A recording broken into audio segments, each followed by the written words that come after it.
आदरणीय रामू सिद्धार्थ जी, हमारे विश्वविद्यालय के विद्वान प्रोफेसर आदरणीय चंद्रभूषण जी, आदरणीय अलख निरंजन जी, बहन शोभना गौतम जी, बहन सीमा गौतम, और बहुत बचपन से लोकगीतों के माध्यम से बहुजन समाज में जागृति चेतना और स्वाभिमान का बिगुल फूंकने वाली हमारी प्यारी छोटी बहन मालती राव और मंच पर हमारे विराजमान अन्य सभी सम्मानित नेतागण, आप सभी को और भाई श्रवण निराला और उनकी पूरी टीम को इस शानदार आयोजन के लिए, इस शानदार इकट्ठ के लिए मैं तहे दिल से बधाई देता हूँ। आप सबका अभिनंदन करता हूँ कि आप लोगों ने गोरखपुर की धरती में, पूरे देश में बहुजन समाज अपने आप को छला हुआ महसूस कर रहा है। ऐसे वातावरण में जब चारों तरफ निराशा है, हताशा है, और जैसा हमारे अभी विद्वान वक्ता अलख निरंजन, बिजनेस चलता रहे इसलिए जनता को भी इसमें शामिल कर लिया जाए, ऐसी कोशिशें पंचायती राज एक्ट के माध्यम से, विधायक निधि के माध्यम से, सांसद निधि के माध्यम से लगातार कोशिशें चल रही हैं। पर ऐसे निराशा के माहौल में भी आप लोगों ने एक शानदार आयोजन किया, उसके लिए आप सभी को बहुत बहुत बधाई। आप लोग जाने की जल्दी में हैं और हमारी मातृशक्ति, हमारी माताएं बहनें यहाँ काफ़ी हैं, उनकी मनोदशा भी मैं समझ सकता हूँ। पर हमारे जो भाई हैं वो शायद सुनना चाहते हैं। लगभग 14 महीने तक मैंने गोरखपुर जोन में, जिसमें गोरखपुर मंडल, बस्ती मंडल में मंत्री रहते हुए मैंने कैडर कैंप लगाने के, बड़े बड़े कैडर कैंप लगाने के आयोजन किए। तो आप लोग मेरे बारे में पहले से जानते हैं। मैं आपसे बहुत लंबी चौड़ी बात न कहते हुए आपसे कहना चाहता हूँ कि भागीदारी वास्तव में हमारी खतरे में है। छत्रपति साहू महाराजा कोल्हापुर नरेश, जिन्होंने 26 जुलाई 1902 को अपने कोल्हापुर रियासत में शूद्रों के लिए सरकारी नौकरियों में 50% आरक्षण घोषित किया और उसको लागू किया। उन्होंने कहा कि जिस समाज की शासन और प्रशासन में हिस्सेदारी नहीं होती है, वो समाज अपने हितों की सुरक्षा नहीं कर पाता है, और जो लोग लंबे अरसे तक अपने हितों की सुरक्षा नहीं कर पाते हैं, वो लोग गुलाम बनकर रह जाते हैं। यही कारण है कि शासन प्रशासन में हमारी हिस्सेदारी न होने के कारण, जिसको हमारे विद्वान लोग रिप्रेजेंटेटिव डेमोक्रेसी के नाम से जानते हैं, तो मान्यवर कांशीराम जी ने बड़े सरल शब्दों में कहा कि भाई रिप्रेजेंटेटिव डेमोक्रेसी हिंदी में भी कहें तो प्रतिनिधित्व पूर्ण लोकतंत्र कहेंगे, तो हमारा समाज तो इसको समझ नहीं पाएगा कि भाई क्या बात कही जा रही है। इसलिए उन्होंने संक्षेप में समझ में आ सके तो कहा कि जिसकी जितनी संख्या भारी उसकी उतनी हिस्सेदारी। तो ये बात जन जन तक पहुंची और आज पूरे देश का जनमानस इसके साथ है कि जिसकी जितनी संख्या भारी उसकी उतनी हिस्सेदारी। तो जाति का बंटवारा ही खत्म हो गया, दलित पिछड़ों के बीच का झगड़ा ही खत्म हो गया। तो ये हमारी हिस्सेदारी की बात तो बनते बनते बनी है। और शिक्षा के क्षेत्र में आप सभी जानते हैं कि नारी किसी भी जाति की हो, नारी को शिक्षा ग्रहण करना न केवल रोका गया बल्कि उसको दंडनीय अपराध माना गया। शूद्रों को इस देश में शिक्षा ग्रहण करने से न केवल रोका गया है बल्कि दंडनीय अपराध और मृत्युदंड का प्रावधान किया गया।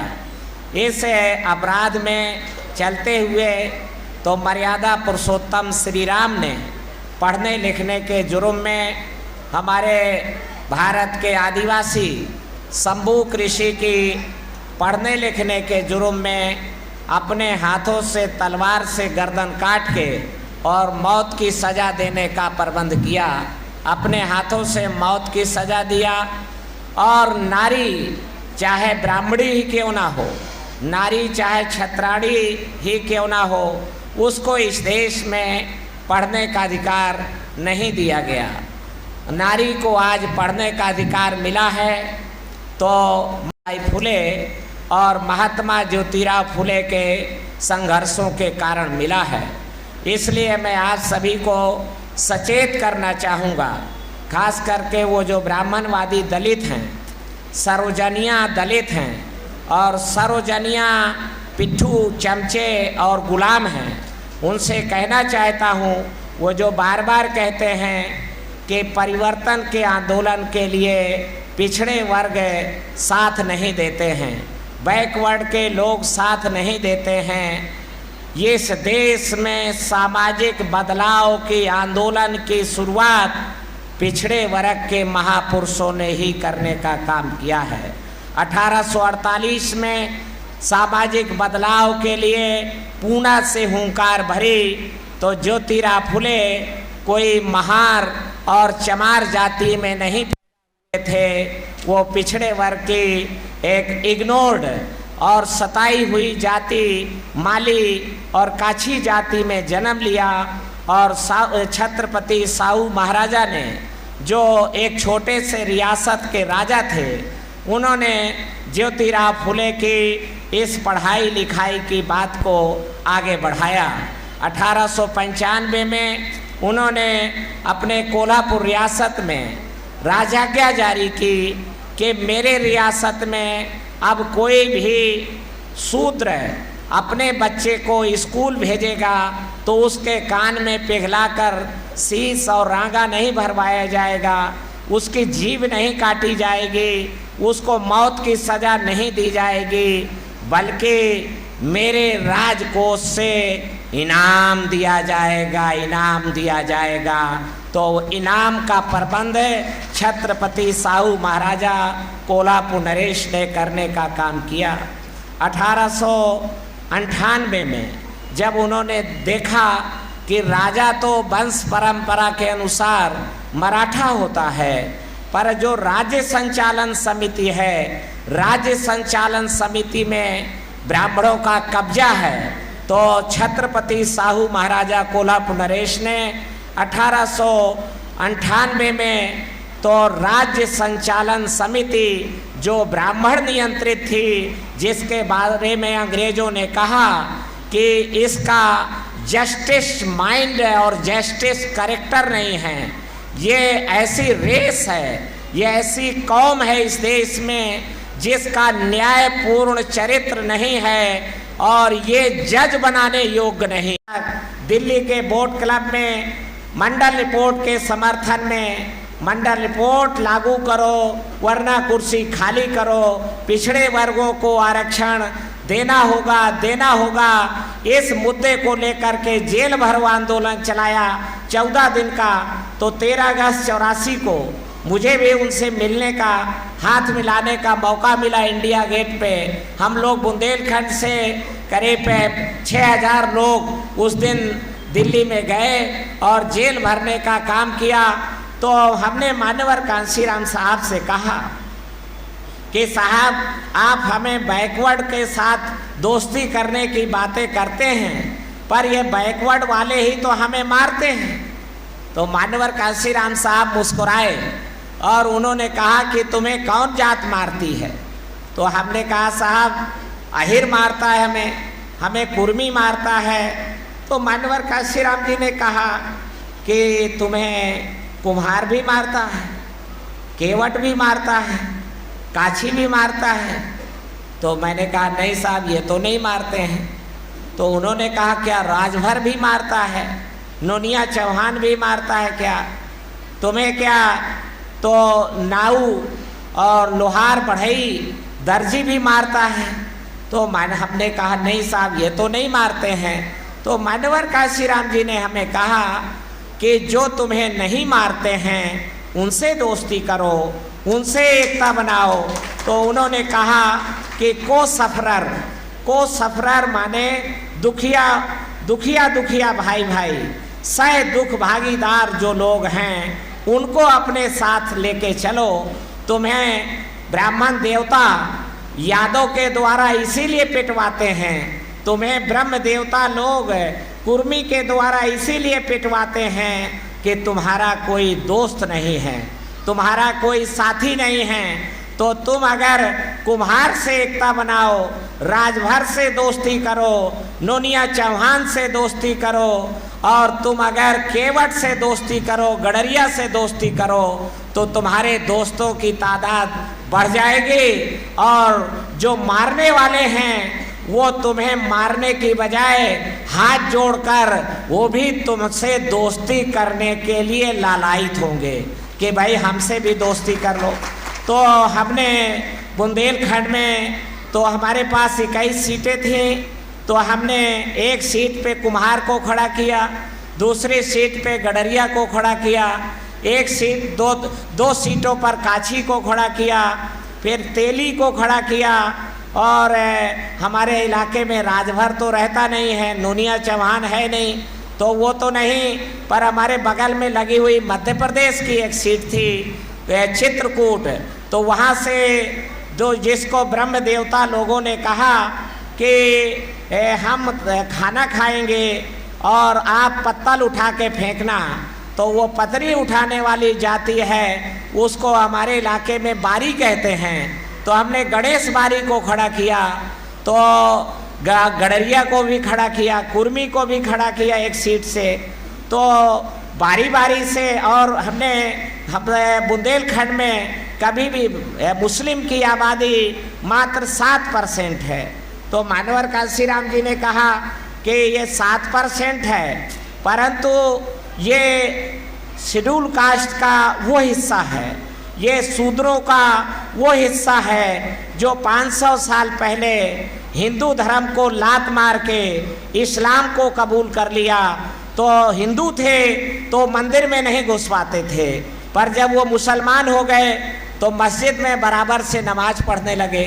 जब वो हिंदू थे तो तालीम नहीं हासिल कर पाते थे, पर जब वो मुसलमान हो गए तो वो बराबर से बड़ी बड़ी तालीम हासिल करने लगे, योग्य और विद्वान बनने लगे।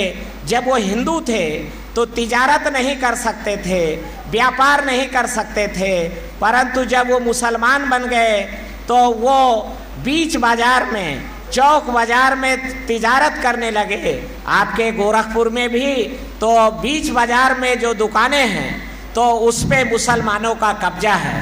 ये जोगी आदित्यनाथ की धरती में भी तो जो बीच बाजार है तो बीच बाजार में मुसलमानों का कब्जा है। ये 500 साल पुराने वाले चमार हैं, ये 500 साल पुराने वाले काछी, 100 साल पुराने वाले गडरिया हैं ये। तो कांशीराम जी ने कहा कि ये मुसलमान हमारा ही भाई है, तो इसके पास वो बुंदेलखंड में संख्या बल भले ही थोड़ा कमजोर है, परंतु इसके पास मार्शल पावर है, इसके पास मालदार है, ये तालीमदार है। तो इसकी तालीम का, इसके माल का सहारा लेकर के और इसके जो मार्शलनेस है, इसके लड़ाकू की क्षमता है, तो इसका सहारा लेकर के बुंदेलखंड में को सफरर को साथ लेकर, दुखिया दुखिया भाई भाई को साथ लेकर के आप बड़ा बदलाव कर सकते हैं। तो इस तरीके से हम लोगों ने बात को आगे बढ़ाया। तो 20 में से 15 विधानसभा सीटें हम लोग जीतने में कामयाब रहे। तो इसलिए भागीदारी की बात आपकी मजबूत होती है अगर आप राजपाट में भी अपने पैरों पर खड़े होकर, जालिम का सहारा लेके नहीं, क्योंकि अगर आप जालिम का सहारा लेकर आगे बढ़ेंगे तो सहारे के साथ इशारा भी आ जाता है, और जालिम का इशारा न मानो तो जालिम सहारा छीन लेता है और आप धड़ाम से गिर पड़ते हैं। इसलिए मान्यवर कांशीराम जी ने हमें सतर्क और सचेत किया कि जालिम के सहारा हमें मंजूर नहीं है। 15 मार्च 1991 को दिल्ली के बोट क्लब से ऐलान किया कि चंद्रशेखर हमें रक्षा मंत्रालय देना चाहता है, जो बीपी सिंह को हटने के बाद भारत का प्रधानमंत्री बना है, तो वो रक्षा मंत्री हमें बनाना चाहता। पर मैंने चंद्रशेखर से कहा कि जालिम के द्वारा दी हुई कुर्सी कांशीराम को मंजूर नहीं है। मुझे मेरा ललुआ समाज तो स्टूल देगा तो मैं स्टूल पे बैठकर काम करूंगा, और नहीं तो मैं स्टैंड बाई काम करने का तो आदी बन चुका हूं, मैं खड़े खड़े ही काम करता रहूंगा। इसलिए मैं आपसे कहना चाहता हूं कि जालिम के सहारे से अगर आप 2 कदम भी आगे बढ़ेंगे तो जालिम सहारा छीन लेगा और इशारा देगा, और इशारा नहीं मानेंगे तो वो सहारा छीन लेगा। इसलिए तो दुखिया दुखिया की एकता बनाना ही हमारे लिए हितकारी है। वैसे भी दुनिया के किसी भी सभ्यता में शोषक और शोषित की एकता संभव नहीं है। दुनिया के किसी भी मुल्क में शोषक और शोषित की एकता नहीं हो सकती है। तो मान्यवर कांशीराम साहब ने जब कहा कि जाति तोड़ो समाज जोड़ो, जाति तोड़ो समाज जोड़ो की बातें तो संत गुरु रविदास ने भी कही, संत कबीर साहब ने भी कही, और जो एनिहिलेशन ऑफ कास्ट बाबा साहब अम्बेडकर ने किताब लिखी, उसमें भी कहा कि जाति को खत्म करने के लिए तो हमें अंतर जाति विवाह को ही आगे बढ़ना होगा। बिना इंटरकास्ट मैरिज हुए आप जाति को नहीं खत्म कर पाएंगे। पर शोषण में जातियों को खत्म करना हमारे लिए कोई हितकारी बात नहीं है। अगर हमें अपने अंदर के बिखराव को दूर करने के लिए शोषितों के जाति बिखराव को रोकना हमारी पहली प्राथमिकता है।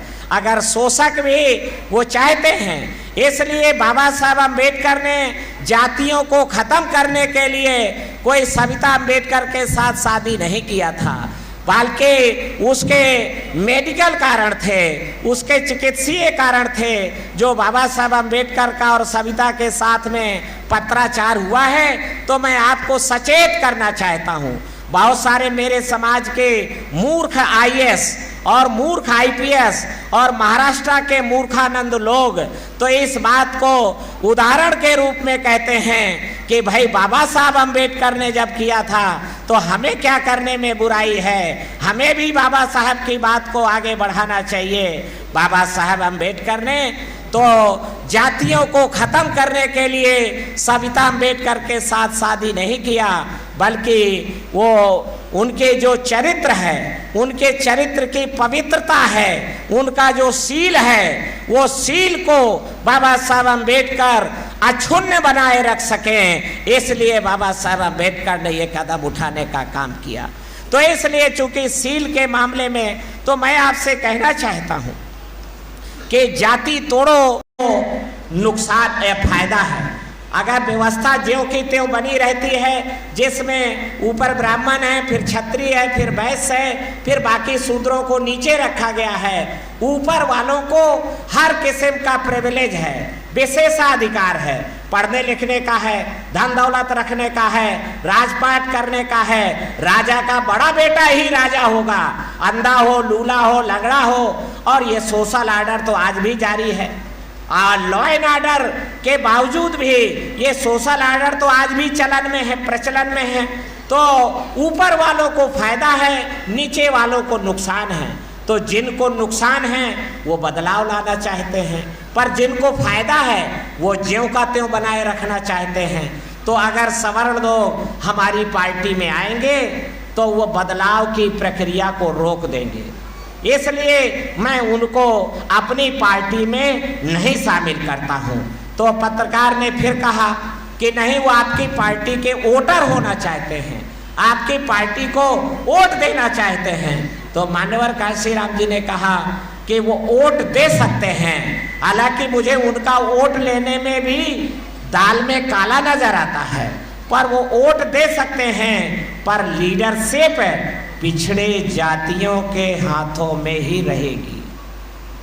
मान्यवर कांशीराम जी की इस बात के खिलाफ जाकर जब मान्यवर कांशीराम साहब ने 25 अगस्त 2003 को लखनऊ के अंबेडकर मैदान में घोषणा की, उसी दिन सरकार से गठबंधन तोड़वाया, सरकार से इस्तीफा दिलाया और घोषणा की कि मैं भारत का प्रधानमंत्री होना चाहता हूं, और 2004 में ही हम ऐसा करने में कामयाब हो जाएंगे। उसके एक महीना पहले 26 जुलाई 2003 को वो नागपुर में और कोल्हापुर में ऐलान करके आए कि मैं जब बाबा साहब अम्बेडकर के धर्म परिवर्तन की 50वीं सालगिरह होगी तो मैं कांशीराम 6 करोड़ लोगों के साथ बौद्ध धर्म की दीक्षा लेगा और हम भारत को बौद्धमय बनाने का काम करेंगे। तो 26 जुलाई 2003, उसके एक महीना बाद 25 अगस्त 2003 दुश्मन सतर्क हो गया, दुश्मन अलर्ट हो गया, और ठीक 20वें दिन 15 सितंबर 2003 को हैदराबाद से खबर आई कि कांशीराम को ब्रेन स्ट्रोक पड़ गया। 10 बजे हम अपनी बहना के सामने थे, हम 67 विधायकों के साथ उनके सामने थे। उन्होंने हमें नहीं बताया कि कांशीराम जी को ब्रेन स्ट्रोक पड़ गया है। 10 बजे से लेकर 11 बजे तक 15 सितंबर 2003 को हम उनके सामने थे। उन्होंने नहीं एमएलए को सूचित किया कि ऐसा ऐसा हो गया है, और उन्होंने कहा कि मुझे बाढ़ पीड़ित क्षेत्र का, बनारस का और गाजीपुर का दौरा करने जाना है, मीटिंग जल्दी से ख़त्म की जाती है। और हम जैसे अपने घर आए तो टीवी पर न्यूज़ चल रही थी कि कांशीराम जी को ब्रेन स्ट्रोक पड़ गया है।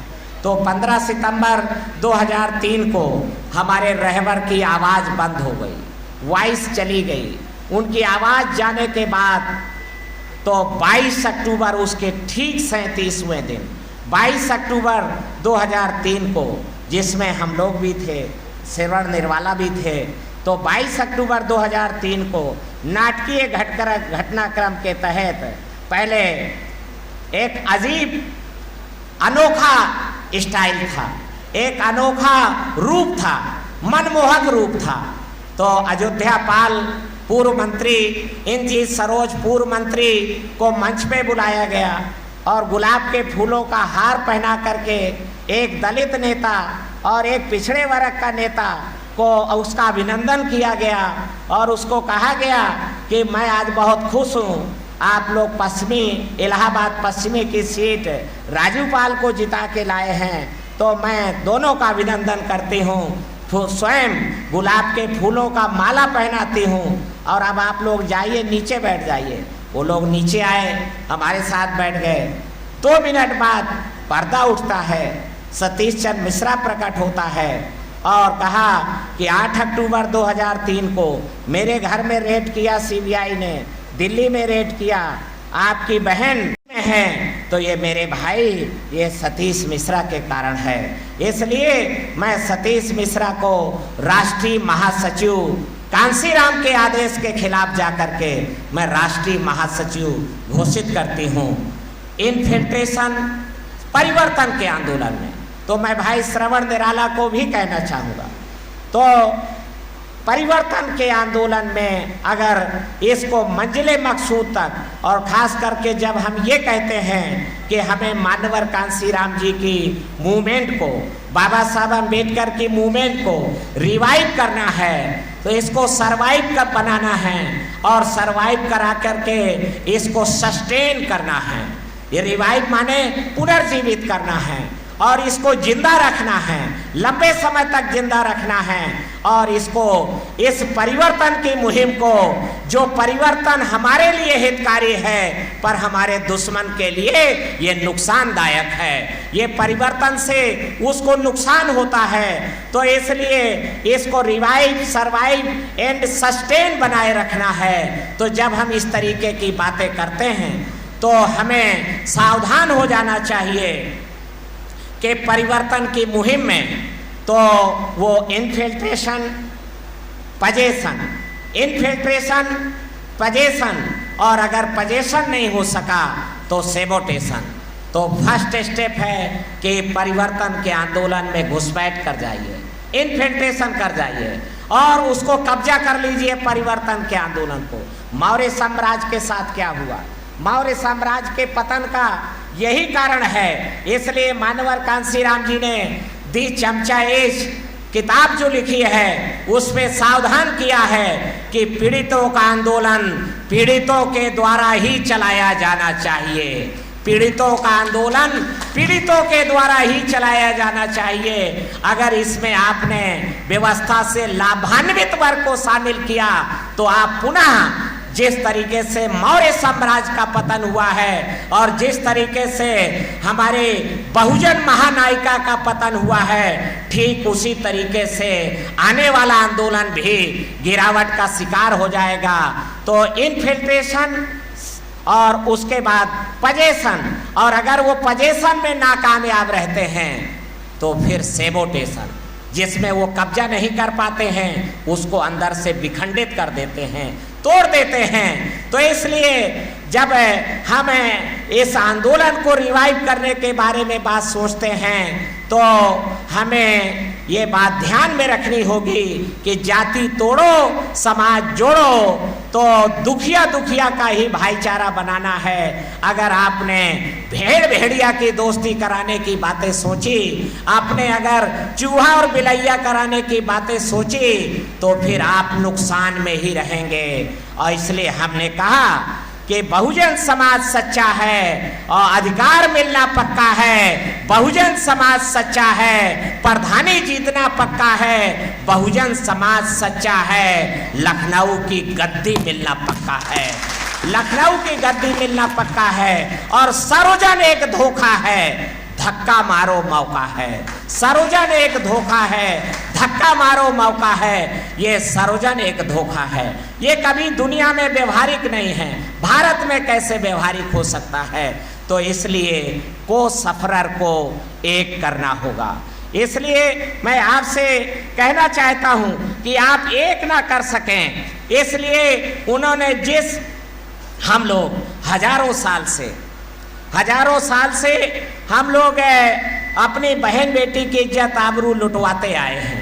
मेरी बहनों के साथ बलात्कार होता चलाया, मेरे भाई बहुओं के साथ, बेटियों के साथ बलात्कार होता चलाया। उसको रोकने के लिए हमने अम्बेडकरवाद तैयार किया। हम उसको, बलात्कार को रोकने के लिए, अपने बहु बेटियों की इज्जत आबरू की रखवाली के लिए हमने मानवर कांसीराम मिशन तैयार किया, मिशन कांसीराम तैयार किया। हमने बसपा तैयार किया। हमारे पुरखों का इसमें खून लगा है और स्वयं दद्दू प्रसाद का इसमें बचपना लगा है, पूरी जवानी लगी है। इसलिए आज हमारी उस विरासत पे खड़े होकर के आज हमारी उस विरासत पर अंबेडकरवाद के ऊपर खड़े होकर के, हम एक मिशन कांसीराम के ऊपर खड़े होकर के और उस बसपा के ऊपर खड़े होकर के मेरा जानी दुश्मन कह रहा है जय श्री राम, जय परशुराम। हमारे चित्रकूट में गया, वो चित्रकूट में गया तो हमारा एक बूढ़ा बाबा आया, 60 साल का बूढ़ा, 65 का रहा होगा। उसने कहा बाबू हम कांसीराम के तस्वीर में माला चढ़ावा चाहत रहे हैं, अंबेडकर के तस्वीर में हम फूल चढ़ावा चाहत रहे हैं, दिखात नहीं आए कहूँ, लखे नहीं परते आए कहूँ। तो वहाँ तो फोटो गायब कर दी गई थी। पहले कहा कि ये पेरियार रामास्वामी नायकर झगड़े की जड़ है, इसलिए पेरियार का फोटो हटाते हैं श्रवण निराला, और हमने कहा ठीक है मंजूर करते हैं।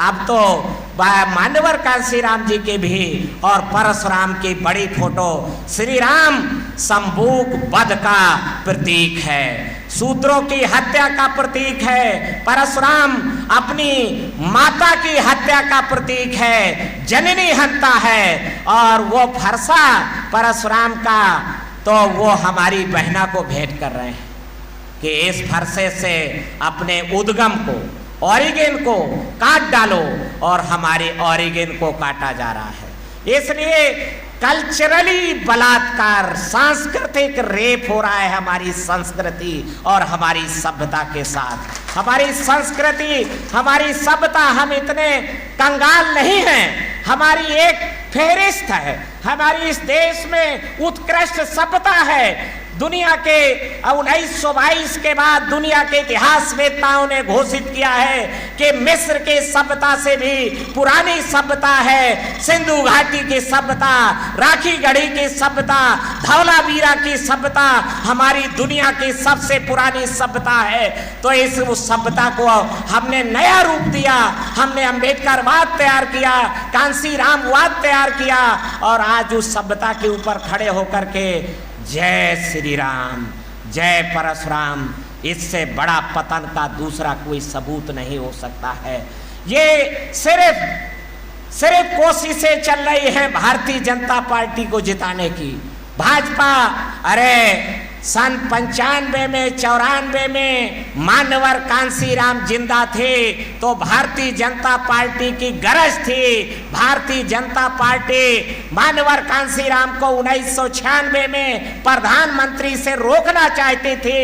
जब उन्होंने मुलायम सिंह यादव के साथ हाथ मिला लिया तो वो घबराए हुए थे कि आज मुलायम सिंह यादव कांसीराम के साथ है, कल लालू यादव कांसीराम के साथ होगा, और राजेश पायलट कांसीराम के साथ होगा, देवीलाल पहले से ही कांसीराम के साथ है, और 1996 में कांसीराम भारत का प्रधानमंत्री हो जाएगा। अरे जब देवेगौड़ा हो सकता है तो कांसीराम क्यों नहीं हो सकते थे? इसलिए कांसीराम को प्रधानमंत्री से रोकने के लिए सीढ़ी थी सपा बसपा गठबंधन, वो सीढ़ी तोड़ने की कोशिश की गई। वो सीढ़ी तोड़ी गई 2 जून 95 को, और जो लोग उस कांड में शामिल थे, जो लोग 2 जून के कांड में, 2 जून स्टेट गेस्ट हाउस कांड में शामिल थे, अरुण कुमार शुक्ला उर्फ अन्ना महाराज, रमाकांत यादव, उमाकांत यादव, लल्ला भैया गोंडावाला, सोनू सिंह सुल्तानपुर के, ये सारे के सारे हाथी में चढ़ते नजर आए। क्या कारण है? इसमें कोई ना कोई तो कारण है, कोई ना कोई तो राज है। क्यों उनको सजा करके पार्लियामेंट में भेजा गया जबकि हमारे पास योग्य से योग्यतम उम्मीदवार मौजूद थे? तो इसलिए मैं आपसे कहना चाहता हूं कि मुलायम सिंह को कुर्सी से हटाने के लिए सपा बसपा गठबंधन नहीं तोड़ा गया, बल्कि कांसीराम को 1996 में प्रधानमंत्री पद से रोकने के लिए उन्होंने सीढ़ी तोड़ने का काम किया। सपा बसपा गठबंधन तोड़ दिया जाए, और ये काम हो चुका है। आगे आपको तैयारी करना है तो निश्चित रूप से हम भी पूरे देश में घूम घूम करके इस तैयारी में लगे हैं कि जहाँ जहाँ मान्यवर कांसीराम जी के चेले हैं, वो संघर्ष कर रहे हैं, मानवर कांसीराम जी के तर्ज पर संघर्ष कर रहे हैं, तो वो वहाँ पर उनसे मुझे इस कार्यक्रम में भी कई लोग आने वाले थे। ओम प्रकाश राजभर आने वाला था, यहाँ पर जावेद इकबाल आने वाले थे, यहाँ पर आरपी मौर्य आने वाले थे, पर वो नहीं आए हैं। मैं अपने बल देने के लिए, आपको बल देने के लिए कि इस लड़ाई में जब जब आप जालिम के खिलाफ लड़ते नजर आएंगे, जब जब आप गोरखपुर के गुंडे बदमाशों के खिलाफ लड़ते नजर आएंगे। मैं भी यहाँ जोनल कोऑर्डिनेटर रहा, मुझे बहुत कोशिश किया कि हाता में चले चलो, हाता में जो आता है यहाँ नेता, वो हाता में जाना होता है, हाथा के बिना यात्रा अधूरी रहती है। पर दद्दू प्रसाद कभी भी हाथा में नहीं गया है, आप सब लोग साक्षी हैं। मैंने कहा कि हाथा से हमारा कोई नाता नहीं है, हाथा से अगर नाता है तो दुश्मनी का नाता है, इसलिए विरोध का नाता है। इसलिए मैं आपसे कहना चाहता हूं कि जब जब आप हाथा वाली ताकतों के खिलाफ, जब जब आप गुंडे बदमाशों के खिलाफ लड़ते नजर आएंगे, तो आप लड़ाई में अकेले नहीं होंगे। श्रवण निराला जी, दद्दू प्रसाद आपके पीछे खड़ा नजर आएगा, आपके सपोर्ट में खड़ा नजर आएगा। इसलिए हम चाहते हैं, आपसे भी कहना चाहते हैं कि राजनीतिक दल बहुत बन चुके हैं, अब राजनीतिक दल कुकर मुत्तों के तरीके से नहीं बनना चाहिए। अब सोच विचार करके, बहुत सारे लोगों को गोलबंद करके हमें एक नया कामयाब परिवर्तनकारी राजनीतिक दल बनाने की जरूरत है। मान्यवर कांसीराम का मिशन पूरा करने वाला राजनीतिक दल, एक एक इलाके का अलग अलग दल। तो आप देख रहे हैं कि समाजवादियों का क्या हाल है। बिहार के समाजवादी अलग होंगे, उत्तर प्रदेश के समाजवादी अलग होंगे, मध्य प्रदेश के समाजवादी अलग होंगे, और महाराष्ट्र के समाजवादी, केरल के कर्नाटक के समाजवादी अलग होंगे। उनका क्या हाल है। इसलिए हमें अपने पुरखों की आशाओं को धूल दूषित नहीं करना है, हमें अपने पुरखों के आशाओं को कामयाब बनाना है। इसलिए निश्चित रूप से इस देश में सारे राजनीतिक दल यथास्थितिवादी हो गए हैं। चाहे कांग्रेस पार्टी हो, वो इस देश की व्यवस्था को ज्यों का त्यों बनाए रखना चाहती है, चाहे भारतीय जनता पार्टी है, और वो दिलेर पार्टी है।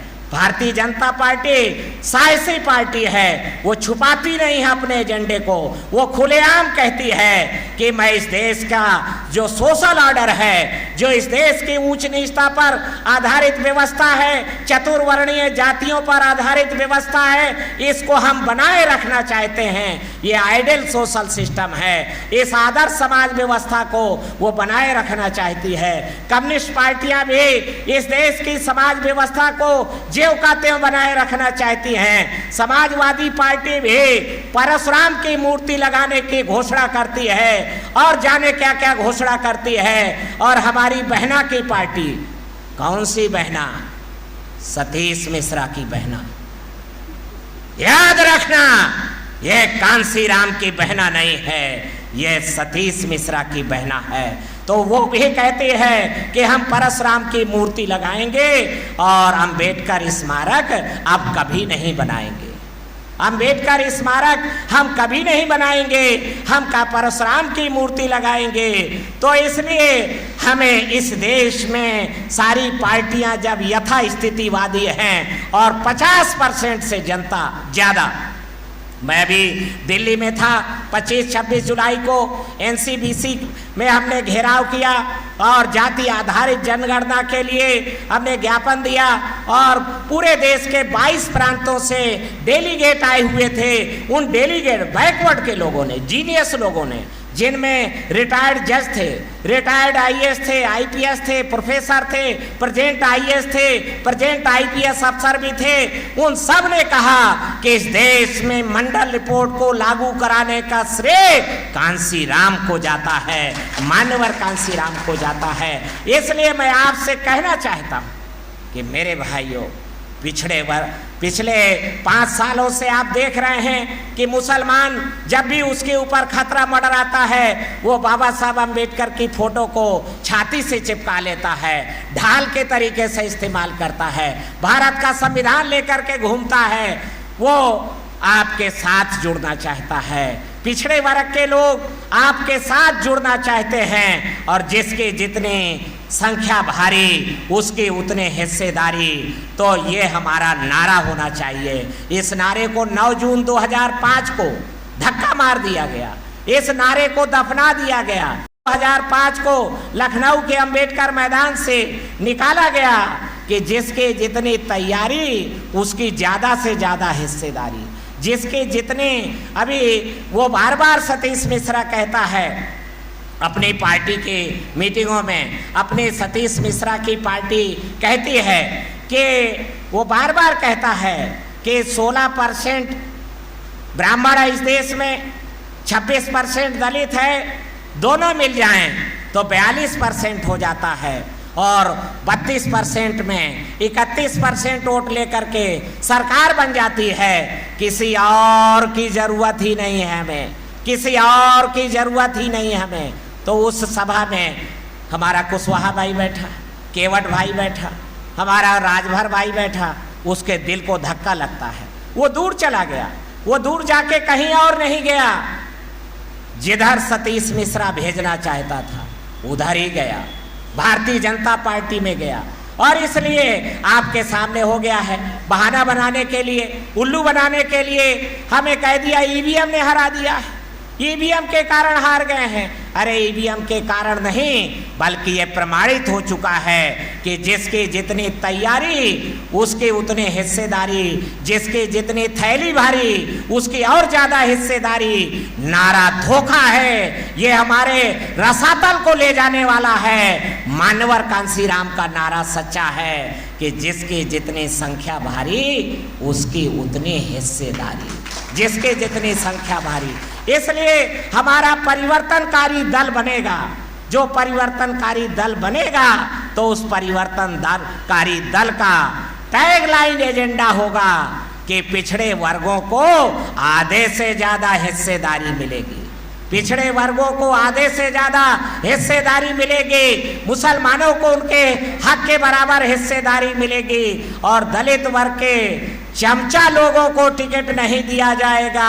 पर दलित लोगों के में से जो रणबांकुरे हैं, परिवर्तन की लड़ाई लड़ते हैं, अपनी बहन बेटियों की इज्जत रक्षा करना चाहते हैं, ऐसे रणबांकुरों को बहुजन की ताकत के बल पर विधानसभा लोकसभा में भेजा जाएगा। अभी 131 सांसद आपके बैठे हैं, ये अभी बढ़ा दिया। हम लोगों ने 26 जुलाई 2015 को कानपुर में एक सम्मेलन किया और हमने राष्ट्रपति को ज्ञापन भेजा कि आपने ये चमचों की संख्या में बिना मांगे इजाफा क्यों कर दिया। 12 चमचे बढ़ा दिए, पहले 119 होते थे चमचे लोकसभा के अंदर, अब 131 होने लगे। 12 चमचे बिना किसी डिमांड के, बिना किसी आर्टिकल लिखे। हमारे सिद्धार्थ रामू ने भी ऐसा आर्टिकल नहीं लिखा, पर बिना इसके बढ़ा दिया।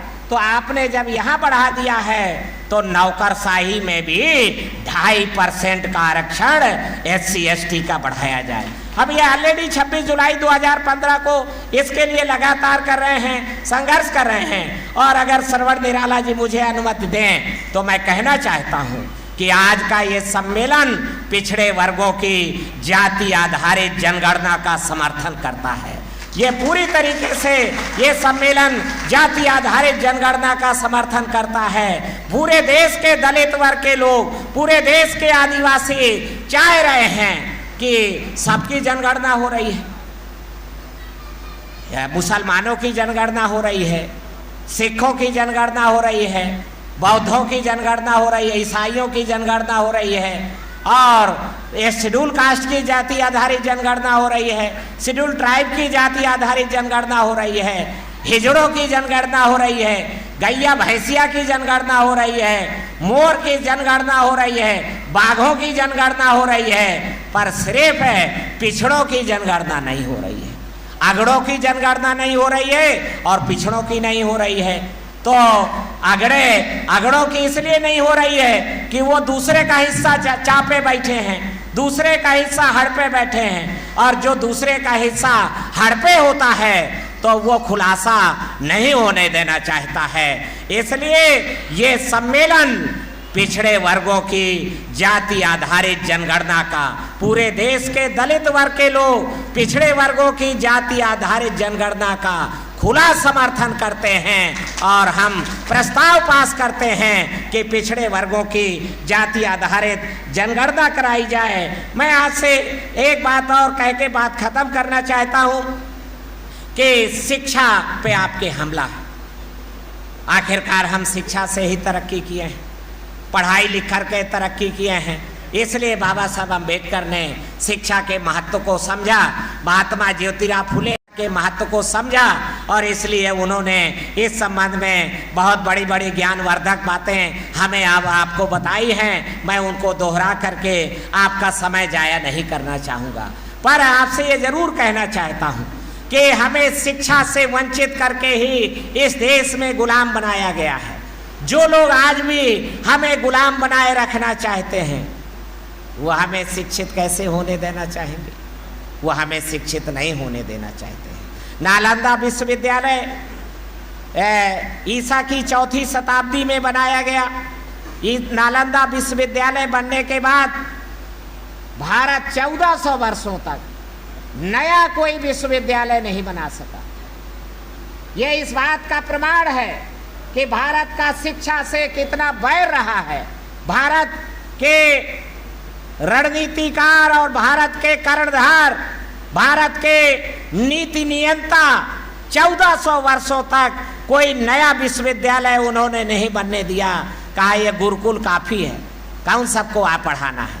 अरे थोड़ी बारी हमारे लड़का पढ़ेंगे, हमारे तो गुरुकुल में आश्रम में पढ़ लेंगे। अरे शूद्रों को, काची कुमारों को, केवटों को थोड़ी पढ़ने देना है, गडरियों को, तो राजभरों को थोड़ी पढ़ना है। तो उन्होंने नहीं किया। बाबा ज्योतिराव फुले ने 1848 से पढ़ाई चालू किया। अंग्रेजों को मेमोरेंडम दिया, ज्ञापन दिया। अंग्रेजों को ज्ञापन दे करके उन्होंने कहा कि आप हमारे देश में विश्वविद्यालय खोलिए। तो 1856 में पहला विश्वविद्यालय 1400 वर्षों के बाद हावड़ा में खोला गया। दूसरा अगले साल विश्वविद्यालय अंग्रेजों ने बंबई में खोलने का काम किया, और तीसरा विश्वविद्यालय मद्रास में खोलने का काम किया। ये 3 विश्वविद्यालय अंग्रेजों ने बनाए, और 1912 आते आते तो लगभग 1.5 दर्जन विश्वविद्यालय भारत में काम कर रहे थे। तो मैं आज से कहना चाहता हूँ, 1947 में अंग्रेज भारत छोड़ के चले गए। अंग्रेजों के जाने के बाद मैंने पंचवर्षीय योजनाओं का पलटा और देखा, तो मैं सिद्धार्थ जी से भी और अलख निरंजन साहब से भी मैं विनती करूंगा मेरी इसमें मदद करें। पर मुझे नहीं नजर आया 47 से लेकर जब तक विश्व बैंक के सर्व शिक्षा अभियान वह योजना नहीं आई, तो भारत ने 40 वर्ष तक कोई नया प्राइमरी स्कूल नहीं बनाया। भारत ने कोई नया प्राइमरी स्कूल नहीं बनाया। आप मेरा, अगर मैं गलत कह रहा हूं, पर मेरा फील्ड में जाकर के देखने का है। पंचवर्षीय योजनाएं मैंने देखी तो कहीं बजट अलाट नहीं है नए प्राइमरी स्कूल बनाने का, बजट अलाटमेंट नहीं है। क्यों? जनसंख्या बढ़ रही थी लगातार, स्कूल में आने वाले बच्चों की तादाद लगातार बढ़ रही थी, परंतु नए प्राइमरी स्कूल नहीं खोले जाएंगे। क्या कारण है? क्योंकि भारत के जो प्रधानमंत्री आए उन्होंने तय किया कि अरे ये जहर के अड्डे नहीं बनाना है, ये अंबेडकर नए पैदा होंगे और नए अंबेडकर पैदा होकर के क्यों वे बात करेंगे, सवाल पूछेंगे और संघर्ष करेंगे, हक अधिकार की लड़ाई लड़ेंगे। पर जब दुनिया ने गौर किया और संयुक्त राष्ट्र संघ में चर्चा हुई कि आपकी साक्षरता बहुत कमजोर है, साक्षरता लिटरेसी रेट बहुत कमजोर है, तो दुनिया वालों ने कहा तो एक नया अभियान लेके आ गए। कहा नहीं, बच्चों को नहीं पढ़ाएंगे, बच्चों को पढ़ाएंगे तो क्रांति हो जाएगी। तो ऐसा काम करना है कि सांप मरे ना लाठी टूटे, सांप मर जाए और लाठी ना टूटे, तो साक्षरता बढ़ जाए परंतु क्रांति ना होने पाए। क्योंकि बच्चे पढ़ेंगे तो क्रांति संभावी है, क्रांति होने लगेगी। तो उन्होंने कहा कि लिटरेसी बढ़ाने के लिए बुढ़ों को पढ़ाते हैं। तो भारत 1965 के बाद प्रौढ़ शिक्षा अभियान लेके आया, प्रौढ़ शिक्षा अभियान चलाया जाएगा। अरबों रुपए का बजट प्रौढ़ शिक्षा अभियान में लगा दिया गया और बुढ़े बड़ा मस्खरी करते हुए लालटेन जला करके अनुदेशक के साथ पढ़ने लिखने का दस्तखत बनाने का काम करने लगे और भारत में लिटरेसी रेट में जंप कर गया।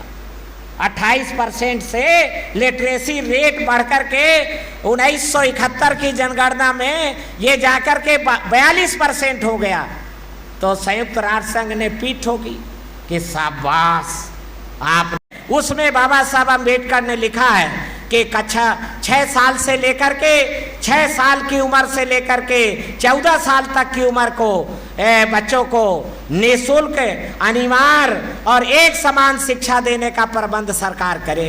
सर उसमें यह नहीं लिखा है कि केवल गरीब के बच्चे को पढ़ाया जाएगा, नहीं, सभी बालकों को निःशुल्क अनिवार्य और एक समान शिक्षा देने का प्रबंध सरकार करे।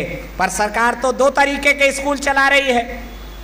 अमीर के बच्चे के पढ़ने के लिए उन्होंने जवाहर नवोदय विद्यालय, केंद्रीय विद्यालय खोल रखा है और गरीब के बच्चे के पढ़ने के लिए तो उन्होंने प्राइमरी स्कूल खोल रखे हैं। मिड डे मील खाओ, थाली बजाओ, घर जाओ, ये प्राइमरी शिक्षा हमारे लिए एक धोखा है। तभी वहाँ तिवारी जी बैठे थे। तिवारी जी ने कहा अगर मिड डे मील रख देंगे प्राइमरी स्कूल में तो मेरा संतोष तिवारी भी अनपढ़ हो जाएगा। तो उन्होंने कहा नहीं नहीं, अपने बच्चों के लिए हम अलग स्कूल खोलते हैं। तो हम जवाहर नवोदय स्कूल, केंद्रीय विद्यालय school, convent school, Montessori school उनके चल रहे हैं और गरीब का बच्चा पढ़ रहा है प्राइमरी में। वहाँ पर केवल 8 करोड़ बच्चे हैं जो कॉन्वेंट और नर्सरी और मॉन्टेसरी में पढ़ रहे हैं। 25 लाख बच्चे हैं जो जवाहर नवोदय विद्यालय और केंद्रीय विद्यालय में पढ़ रहे हैं। सरकार के द्वारा तय की गई क्वालिटी एजुकेशन में गुणवत्तापूर्ण शिक्षा पा रहे हैं। और 25 करोड़ बच्चे, 25 करोड़ में से 8 करोड़ मॉन्टेसरी में पढ़ रहा है, कॉन्वेंट में पढ़ रहा है। 17 करोड़ बच्चे प्राइमरी में पढ़ने के लिए मजबूर हैं। वो कौन बच्चे हैं? वो हमारे आपके बच्चे हैं जिनसे आप वोट लेके सरकार बनाना चाहते हैं, जिनसे आप वोट लेके विधायक बनना चाहते हैं, जिनसे आप वोट लेकर के ब्लॉक प्रमुख बनते हैं। वो अगर उसके पढ़ाई के बच्चों की चिंता आपको नहीं है तो वो अपना वोट क्यों ना बेच ले, और बेचना सिखाया ही जा रहा है। आपने देखा प्राइमरी अभी पंचायत के चुनाव में किस तरीके से वोट बिका है। तो मैं इसलिए आपसे कहना चाहता हूं कि ये दोहरी शिक्षा देश में बंद हो, एक समान शिक्षा देश में लागू हो। अफसर हो या मजदूर किसान, सबकी शिक्षा हो एक समान। क्योंकि जब परीक्षा होती है तो परीक्षा चाहे दरोगागिरी की हो, कलेक्टरगिरी की हो, मास्टरी की हो, परीक्षा एक समान है। तो जब परीक्षा एक समान है तो शिक्षा भी एक समान होनी चाहिए, शिक्षा भी एक समान होनी चाहिए। ये सरकार को ही करना होगा, सरकार को द्वारा हमें जनमत तैयार करना होगा। तो इस जनमत के लिए आपका आह्वान करते हुए आप सब लोगों को मैं पुनः ऐलान करते हुए कि इस भागीदारी आंदोलन को हम समर्थन करते हैं और आपके इस शानदार कार्यक्रम को और आपको एक परिवर्तनकारी नया विकल्प देने की जरूरत है। तो परिवर्तनकारी विकल्प की तरफ आप आगे बढ़ें। मैं ऐसी आपसे आह्वान करते हुए अपनी बात खत्म करता हूं। धन्यवाद। जय भीम, जय भारत।